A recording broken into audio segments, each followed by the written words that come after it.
اگه بارها و بارها رژیم‌های مختلف رو امتحان کردی و تلاش کردی که وزن بدنت رو بیاری پایین، چربی بدنت رو کم کنی، در این حال عضلاتت رو حفظ کنی، ولی راه به جایی نرفته و هر بار شکست خوردی و تو موندی و بدنی که دلت میخواد داشته باشی ولی نمیتونی داشته باشیش، این ویدیو برای توه. بهت قول میدم این بهترین ویدیوییه که میتونی به زبان فارسی پیدا کنی برای اینکه در کمترین زمان ممکن بتونی چربی بدنت رو بیاری پایین و علمی حرف میزنم و با رفرنس. سلام، من دنیام و امروز توی کانال گرو دنیا میخوام بهت یاد بدم چطور در کمترین زمان ممکن چربی بدنت رو بیاری پایین، چرا که خود من هم چربی بدنم رو از این آوردم پایین و تبدیلش کردم به این. امروز میخوام بهت یاد بدم چطور میتونی در اپتیمال ترین حالت ممکن این کار رو انجام بدی. خب اولین کاری که باید انجام بدی اینه که مایندستت رو عوض کنی. اولین قدم برای تغییر هر چیزی اینه که مایندستت رو براش فیکس کنی و مایندستت رو براش عوض کنی. پس ازت میخوام یه کاغذ برداری، 5 تا دلیلی که دلت میخواد به خاطر اون وزن کم کنی یا چربی بدنت رو بیاری پایین. این دوتا هم با هم فرق میکنه، اینجا هم یه منشنی بکنم. و چربی بدنت رو بیار پایین رو بنویس روی کاغذ. چرا دلت میخواد چربی بدنت رو بیاری پایین؟ 5 تا دلیلی که واقعا دیگه خسته شدی از لایف استایل الانت رو بنویس روی کاغذ.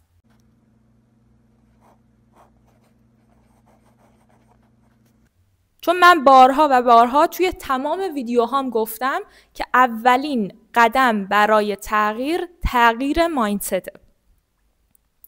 الان که 5 تا دلیلی که میخوای وزنت رو بیاری پایین رو روی کاغذ نوشتی، الان میتونیم تازه شروع کنیم و من بهت بگم قدم به قدم چیکار میتونی بکنی که چربی بدنت رو در کمترین زمان ممکن بیاری پایین. و بهت قول میدم اگر کارهایی که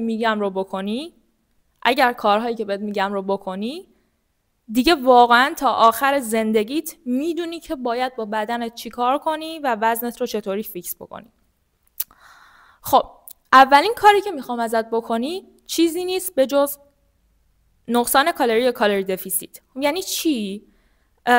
به انگلیسی میشه calories in versus calories out. یعنی میزان کالری دریافتی تو باید کمتر از میزان کالری باشه که مصرف میکنی. یعنی چی؟ یعنی میزان بیشتری کالری باید بسوزونی. حالا این میتونه به شیوه های مختلف اتفاق بیفته. یکی اینکه کمتر غذا بخوری، 2 اینکه بیشتر ورزش کنی یا فعالیت روزانت بیشتر باشه، و 3 که اپتیمال ترین حالت ممکنه اینه که هم کمتر غذا بخوری و هم بیشتر ورزش بکنی.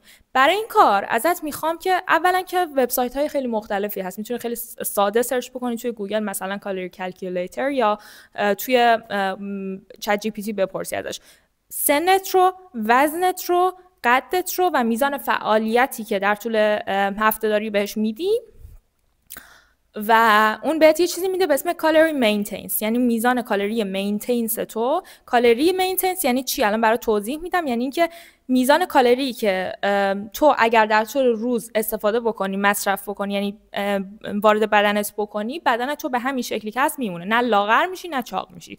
بهش میگن کالری مینتینس.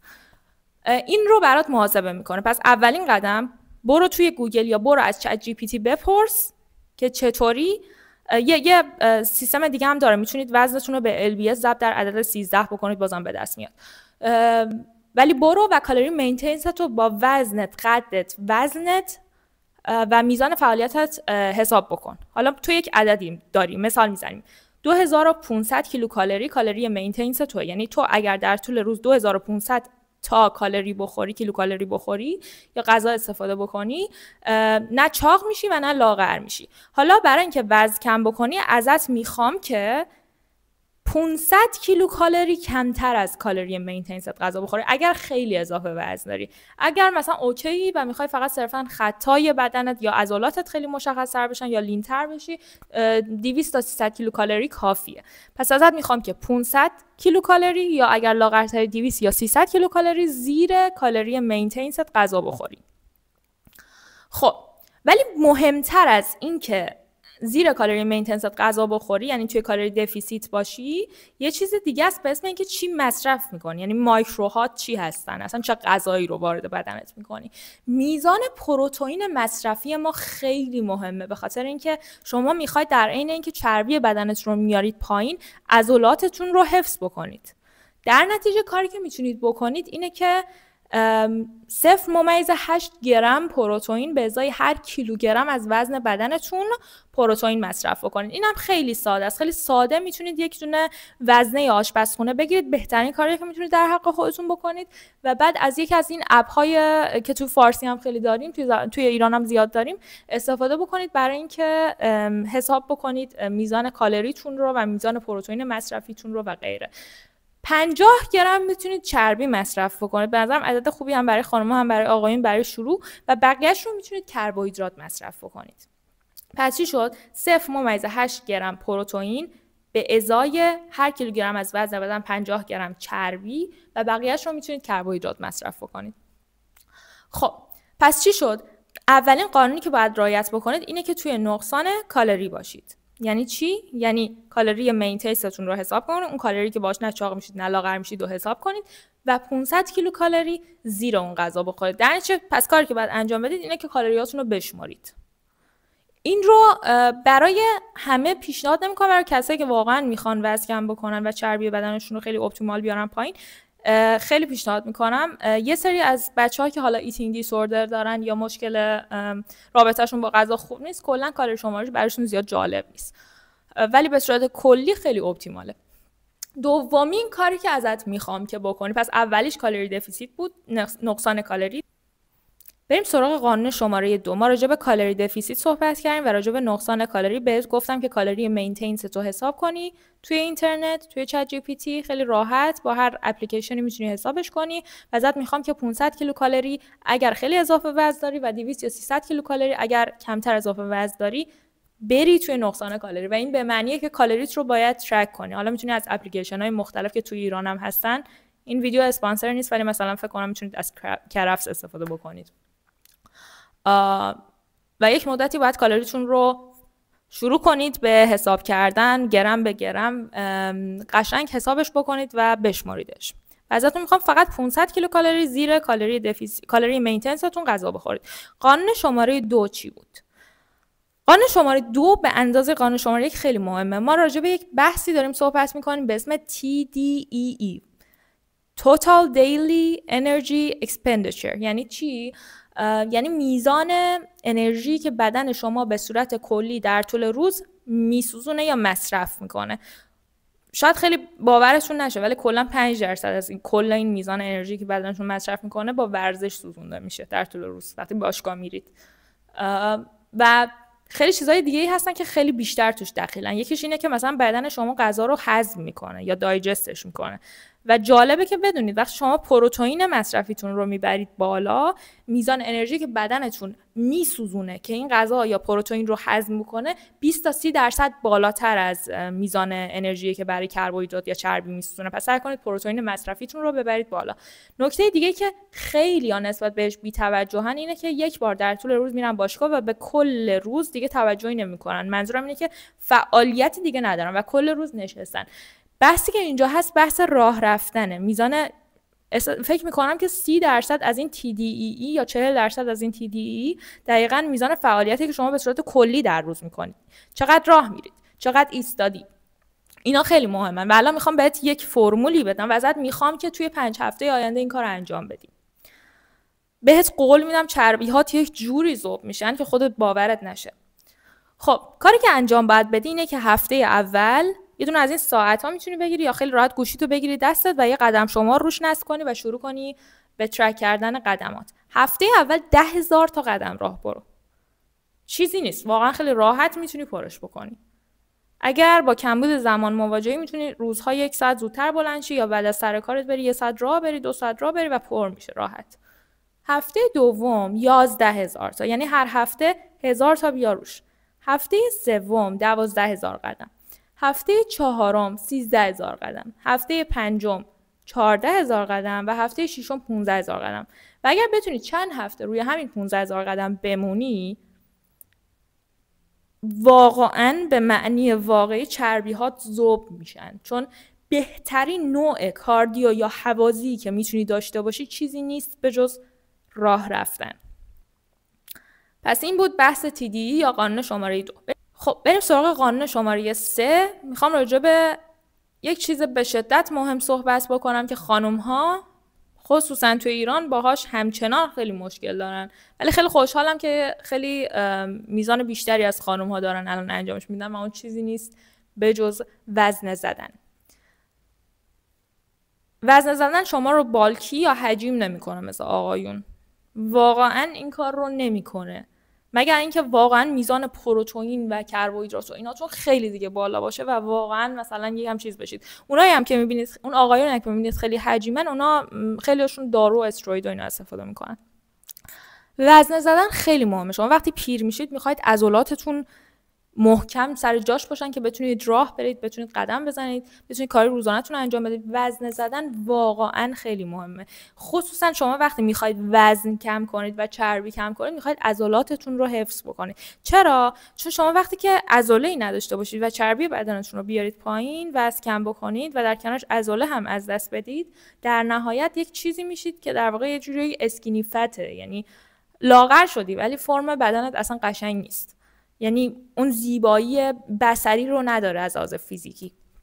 در نتیجه ازتون میخوام که سعی کنید هر عضله هدف رو در طول هفته سعی بکنید که 2 بار تمرین بدید و این اپتیمال ترین راهشه.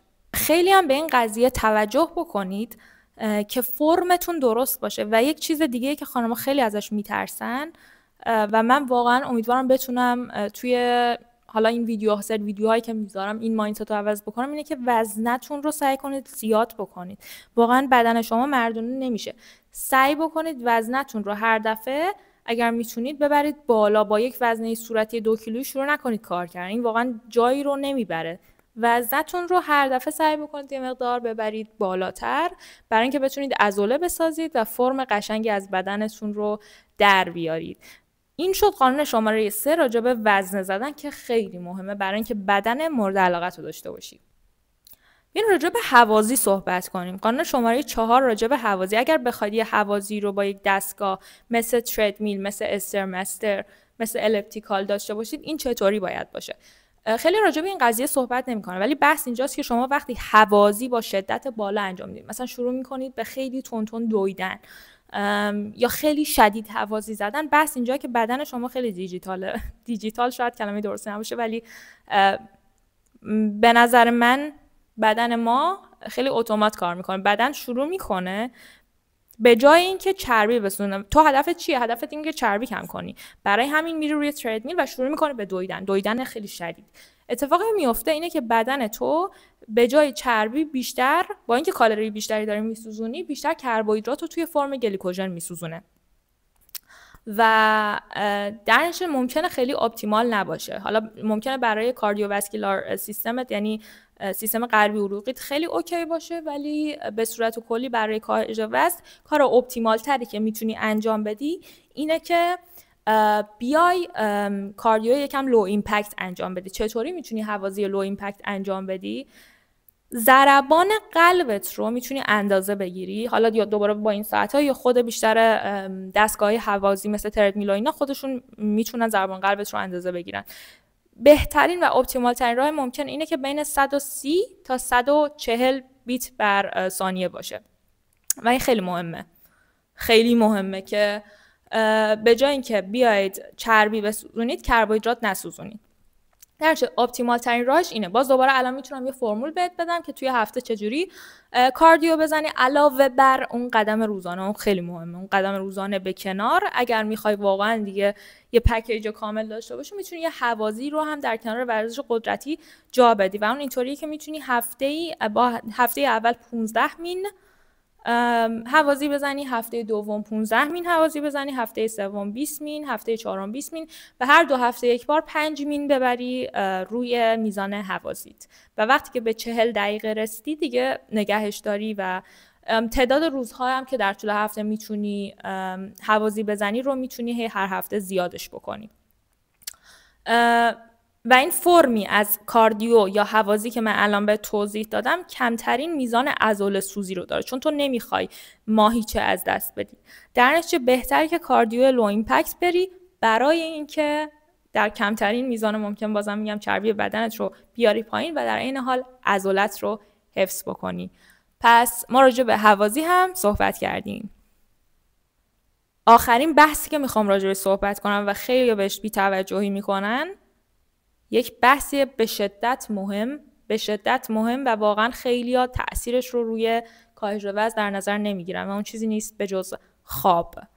خواب خیلی چیز مهمیه، به خاطر اینکه بدن شما وقتی میرید و وزن میزنید یا ورزش میکنید در واقع عضلاتتون تخریب میشه و زمانی شما عضلاتتون رو میسازید و بدنتون شروع میکنه به قشنگ شدن وقتی که توی ریکاوری هستید و خواب بهترین نوع ریکاوریه. ازتون میخوام روزانه 7 ساعت خواب داشته باشید، یعنی بهداشت خواب خیلی مهمه و حتی اگر میتونید 8 یا 9 ساعت خواب داشته باشید. خواب به صورت کلی بهترین نوع ریکاوریه و بهترین کاریه که شما میتونید برای خودتون انجام بدید، به خاطر اینکه اگر خواب درستی داشته باشید اشتهاتون کم میشه، دیگه دلتون شیرینی و قند و چیزای بد نمیخواد، دلتون فست فود نمیخواد. خواب کلا به صورت کلی خیلی تاثیر داره و اگر میخواید خواب عمیق داشته باشید میتونم چند تا پیشنهاد بهتون بکنم و اون اینه که 3 ساعت قبل از خواب سعی بکنید که غذا نخورید برای اینکه بدنتون شروع نکنه به دایجست کردن، هضم کردن غذا. 2 ساعت قبل از خواب نوشیدنی نخورید، به خاطر اینکه وسط خواب بلند نشید برید دستشویی و خوابتون از حالت عمیق در بیاد و 1 ساعت قبل از خواب سعی کنید که به صفحه گوشی یا مانیتور لپتاپتون خیره نشید، به خاطر اینکه کاری که میکنه دقیقاً شبیه نور خورشیده و مغز شما رو یه جورایی بیدار میکنه. در نتیجه خواب هم به شدت چیز مهمیه. پس تا الان راجع به چیا صحبت کردیم؟ یه بار دیگه جمع‌بندی میکنم. 1، برای کاهش وزن، برای کم کردن چربی در کمترین زمان ممکن با کمترین میزان عضله سوزی باید توی کالری دفیسیت باشید. نقصان کالری مینتینس تو حساب کن، از اپلیکیشن ها استفاده کن و سعی کن 500 کیلوکالری بیای پایین. اگر خیلی اضافه وزن داری، اگر کمتر 200 یا 300 کیلوکالری کمتر غذا بخور و بیشتر ورزش کن. 2، میزان فعالیت روزانت یا TDEE رو در واقع ببر بالا. چطوری؟ با راه رفتن بیشتر، با ایستاده کار کردن. میزان فعالیت روزانت تأثیرشون یه جورایی حتی از ورزش یا باشگاهی که میری بیشتره. پس باید در طول روز سعی کنی که خیلی فعال بمونی.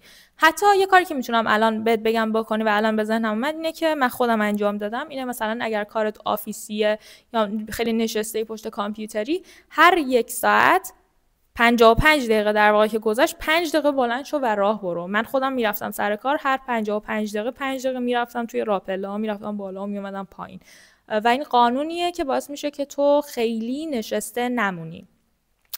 قانون شماره 3 راجع به تأثیر وزن زدن و ورزش مقاومتی بود و چقدر مهمه برای اینکه بدن زیباتری داشته باشید، عضلاتتون حفظ بشه، عضله بسازید و به صورت کلی چقدر بحث مهمیه و ازتون میخوام، خواهش میکنم دیدگاهتون نسبت به وزن زدن عوض کنید و واقعا وزنه بزنید.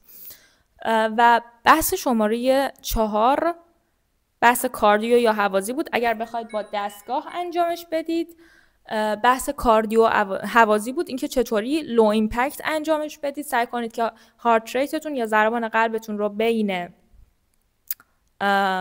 بین 130 تا 140 نگه دارید برای اینکه عضله سوزی اتفاق نیفته و برای اینکه کربوهیدرات رو به جای چربی نسوزونید و بیشتر چربی بسوزونید. و بحث آخر که بحث خواب بود و خیلی بحث مهمیه برای اینکه ریکاوری احتیاج داره بدن شما، برای اینکه کنترل میکنه اشتهاتون رو و کلا خواب چیز به شدت مهمیه. در آخر میخوام یک پرانتز باز کنم راجع به اینترمدیت فاستینگ بگم.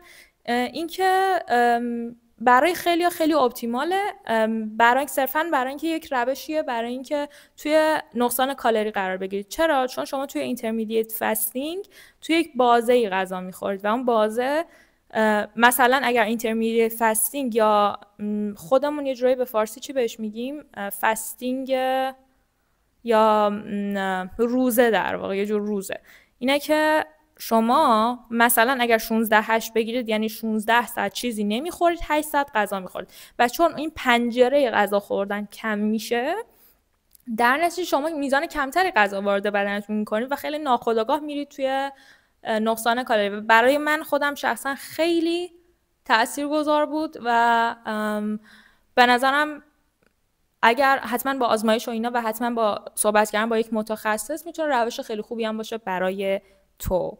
اینم از بحث اینترمدیت فاستینگ که صرفا یک روشیه برای اینکه شما توی نقصان کالری قرار بگیرید و اگر صرفا با کالری شماری اوکی باشید اصلا لازم نیست حتی توی رژیمتون اینترمدیت فاستینگ بکنید.